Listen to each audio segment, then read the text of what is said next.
বিসমিল্লাহির রহমানির রহিম। আমি আপনাদের মাঝে আবার আসলাম ফেসবুক এবং ইউটিউব চ্যানেলে কিছু সংস্কার কথা নিয়ে। তো আমার সমসাময়িক বিষয় হচ্ছে 40। আমি যে কথাগুলো বলি সেই কথাগুলো আসলে বিশ্লেষণ করবেন। যদি কোনো ভুল ত্রুটি হয়ে থাকে আমাকে ফোন দিবেন, আমি সংশোধন করার জন্য চেষ্টা করব। তো আজকে যে কথাগুলো বলবো সেটা হচ্ছে সরকারি কর্মচারীদের যে বেতন কাঠামো, সেই বেতন কাঠামো নিয়ে একটু কথা বলবো। তো সরকারি কর্মচারী দেখেন, আজ প্রায় 15 বছর যাবৎ পে স্কেল হয়েছে, কিন্তু বেতন বৃদ্ধি পাচ্ছে না। টাইম স্কেল হচ্ছে কিন্তু বেতন বাড়ছে না। সবই চলছে, সব ভাতাই চলছে, কিন্তু বেতন বাড়ছে না।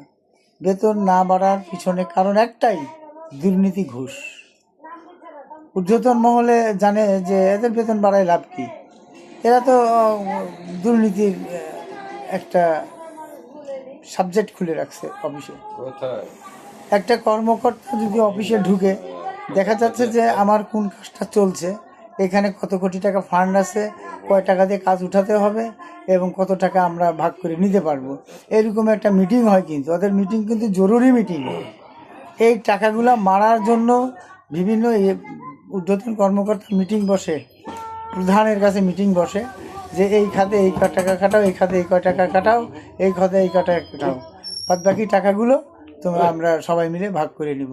এইরকম একটা কাঠামো চলে। তো আসলে সব কাঠামোই ঠিক আছে, কিন্তু সরকারি সংবিধান বা সরকারি বিধিবিধান যেটা নিয়ম, সেই নিয়মের মধ্যে যদি আমাদের সরকারি কর্মচারী-কর্মকর্তারা থাকেন, তাহলে আমার মনে হয় দেশে একটু হলেও উন্নতি হবে। হ্যাঁ, আমাকে গালি দিবেন আপনারা যে বেতন কাঠামো নিয়ে কথা বলছে, বড় বড় কথা বলছে, আসলে এই কথাগুলো কোনো কাজের না, আসলে অকেজো না। আপনি একটু কথাগুলো খেয়াল করেন, তাহলে বুঝতে পারবেন।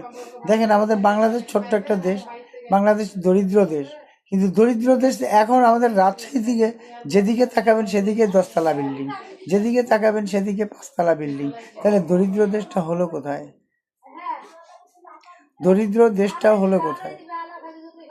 পার্শ্ববর্তী জাপান বা চায়না, যদি কোনো ব্যক্তি ঘুষ খায়, কোনো ব্যক্তি যদি অবৈধ 1টি টাকা নেয়, সঙ্গে সঙ্গে কিন্তু চাকরি বরখাস্ত এবং ফাঁসির রায় হয়ে যায়।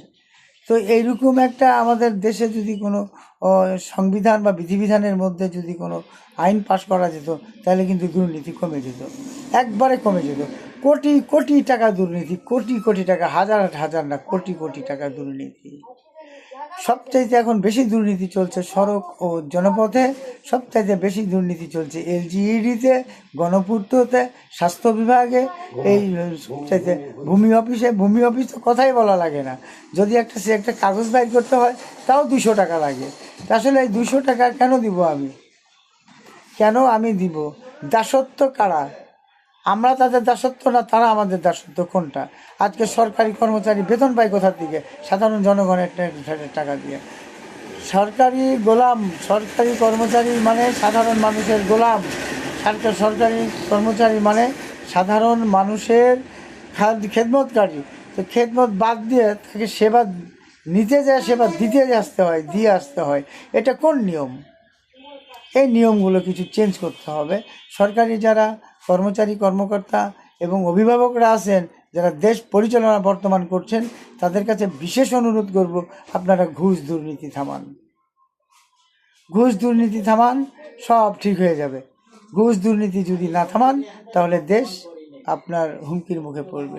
কারণ দেখেন, একটা বাড়ি বানাইলে একটা ইট পড়ে থাকে এক জায়গায়, একটু বালু পড়ে থাকে এক জায়গায়, একটা পানি পড়ে থাকে এক জায়গায় একটু রং পড়ে থাকে, লাঠি পড়ে থাকে, বাঁশ পড়ে থাকে। এইগুলোকে সংস্কার করে বাড়িতে বসবাস করতে হয়।